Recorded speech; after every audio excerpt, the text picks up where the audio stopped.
అది ఒక గొప్ప వెలుగు. అయితే దానిని గుర్తించడం చాలా కష్టం.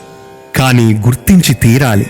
ఎందుకంటే దానికంటే గొప్పది వేరొకటి లేదు అంటున్నది గజేంద్రం.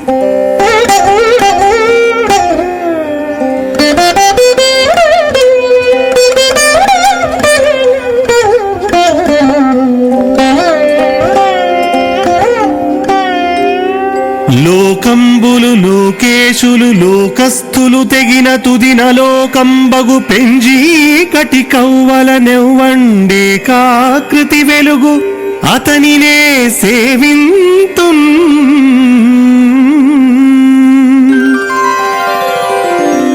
ఈ విశ్వంలో ఉన్న ప్రతి లోకానికి కొంతకాల పరిమితికి లోబడి ఒక పాలకుడు ఉంటాడు. అటువంటి లోకేశులు ఎందరూ వచ్చి వెళ్ళిపోయారో, ఇంకా ఎందరూ రానున్నారో.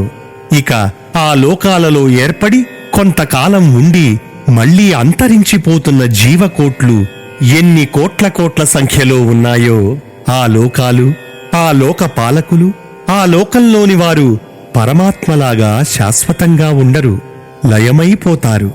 ఆ పని అయిన తర్వాత ఏమీ ఉండదు. దానినే అలోకం అంటారు. ఆ లోకం పెద్ద వెలుగు, అలోకం పెను చీకటి. దానికి ఆవలి వైపున ఒక మహావ్యక్తి, ఒక మహాశక్తి చెక్కుచెదరని ఆకారంతో ప్రకాశిస్తూ ఉంటాడు. ఆయనే పరమాత్మ.